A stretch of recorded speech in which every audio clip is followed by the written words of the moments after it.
Salut à tous et à toutes, bienvenue sur votre chaîne, Yvan des Dramas. Aujourd'hui je vous présente le résumé de la série La Force du Cœur épisode 52, mais avant de commencer, n'hésite surtout pas à t'abonner et activer la cloche de notification pour ne rater aucune de nos prochaines publications. Lorsque Bernardo poussait Dario du balcon, la maman de Angela l'a vu et vient tout de suite dire à Bernardo qu'elle l'a vu tuer Dario.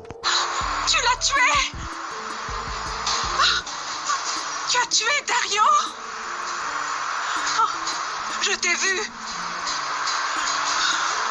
Tu es un assassin!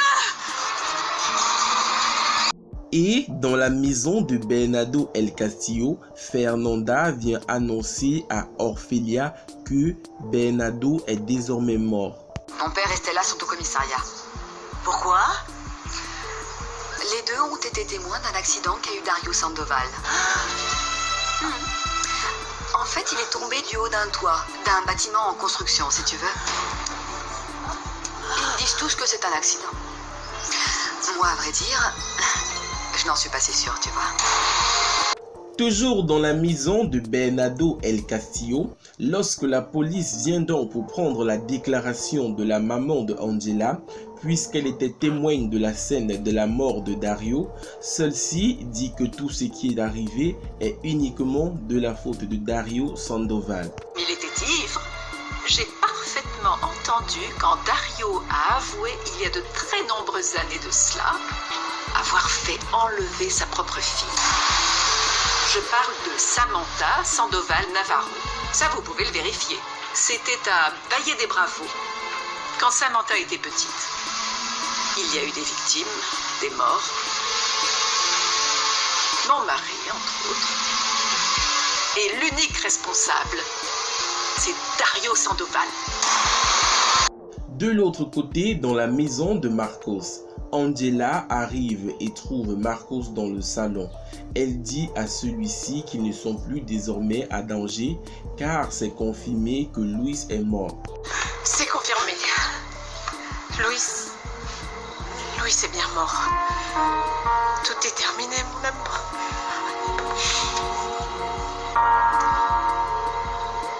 Nous allons nous marier. Quoi? Non, vous pouvez pas vous marier.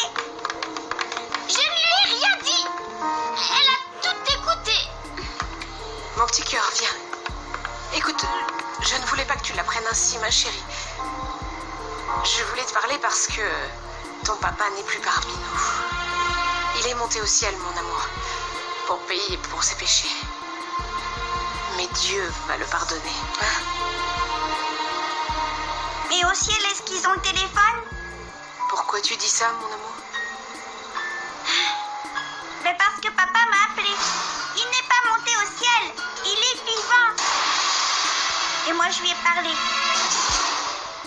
Samantha, qui est dans sa maison, reçoit un coup de fil de l'hôpital. Le médecin lui dit donc que son père est arrivé aux urgences, qu'il a eu un accident, mais heureusement, il n'est pas mort. Elle se rend donc tout de suite à la clinique pour prendre des nouvelles de son père Dario.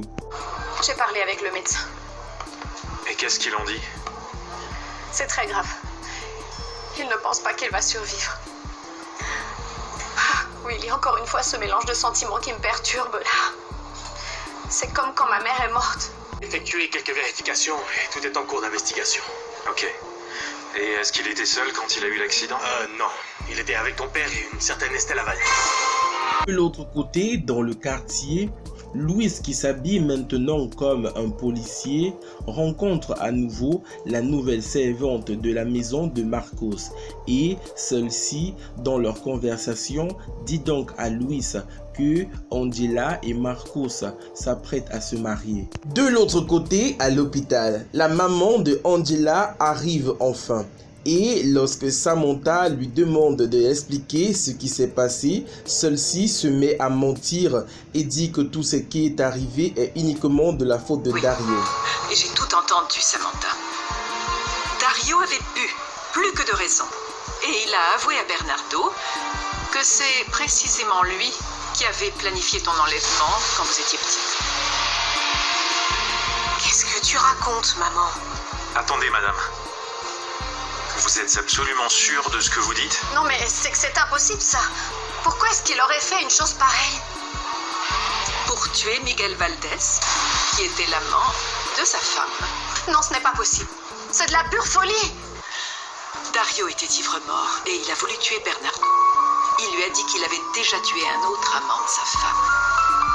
Mon Miguel. C'est donc lui le responsable de la mort de mon père? Je te jure que je n'ai pas de mots, Angela. Tu n'as rien fait de mal, ma Sam. Dario est un monstre.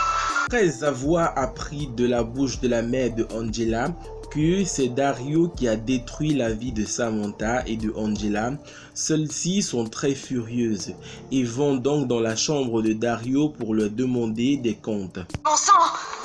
Vous m'avez pris mon père. Vous l'avez éloigné de moi. Et j'ai perdu pour toujours l'homme le plus gentil et noble que je connaisse. Ma mère et moi sommes toutes seules. Vous ne vous imaginez pas ce que c'est que de grandir sans père. Sans le père qui était Miguel. Un homme très cultivé. Courageux comme vous ne l'avez jamais été. Intègre. Il a donné sa vie pour Samantha. Tu as raison de dire tout ça, Angie. Mais n'insiste pas. Il ne nous entend pas. Emmène-la avec toi, s'il te plaît. Allons-y, près de moi. Non, je ne veux pas. Alors viens avec moi. Partons, s'il te plaît. Très bien, très bien, très bien. Sam, il ne mérite pas que l'une de nous deux soit ici. Regarde comment tu es depuis hier soir. Toi aussi, tu dois rentrer à la maison. De l'autre côté, dans la maison de Marcos, la nouvelle servante invite donc Luis et celui-ci vient donc la retrouver dans la cuisine. Et tes patrons? Ils ne sont pas là. Celle qui est en haut, c'est la sœur avec son copain, qui bien sûr était aussi garde du corps. Mais il ne va plus l'être, parce que d'après ce que j'ai compris, il n'y a plus de danger. Ah oui. Ouais. Il n'y a plus de danger. Très bien. Et toi? Tu veux me montrer où est-ce que tu dors? De l'autre côté, dans l'appartement de Samantha, lorsque celle-ci revient de l'hôpital, Willie a donc préparé un très bon dîner et demande à Samantha de s'asseoir et de profiter de l'instant présent. Toi, s'il te plaît. J'ai besoin que tu sois forte. Tu es une fille dure et tu dois rester forte. Est-ce que tu es aussi mauvais cuisinier que petit ami? Ah non. Je suis bon à certaines choses. Non, Navarro? Tu es en train de profiter de moi. Parce qu'aujourd'hui, je suis faible, Willie. Oui, j'en profite. Laisse-moi. Qu'est-ce que ça te fait? Je n'ai même pas la force de te repousser. Dans la maison de Bernardo El Castillo, Fernanda demande à nouveau à sa complice de l'aider à tuer Angela, mais celle-ci refuse, chose qui fâche vraiment Fernanda. Ce n'est pas pour elle, mais pour sa fille. Pour Violetta? Écoute, Fernanda, quand quelqu'un voit sa mère mourir, c'est sûr que sa vie est ruinée pour toujours. Tu es plein de rancœur. Tu t'immerges dans un monde totalement obscur. Tu sais quoi? Aucun enfant ne devrait passer par un truc comme ça. La douleur est tellement horrible, tellement intense. Je ne veux pas que cet enfant souffre comme moi j'ai souffert quand je suis devenue orpheline à cause de Juan Marcos Arroyo. Toujours dans la maison de Bernardo El Castillo, lorsque Orphelia dit donc à Bernardo qu'elle s'en va à la clinique pour rendre visite à Dario, Bernardo avoue enfin à Orphelia que c'est lui qui a poussé Dario du haut de l'immeuble, qu'il voulait le tuer mais n'y est pas arrivé et maintenant que Dario est en vie, il a peur que celui-ci le dénonce à la police. De l'autre côté, dans la maison de Marcos, lorsque Luis est venu pour rendre visite à la servante, celui-ci a apporté un serpent et l'a mis dans la chambre de Juan Marcos pour que ce serpent tue Juan Marcos et Angela.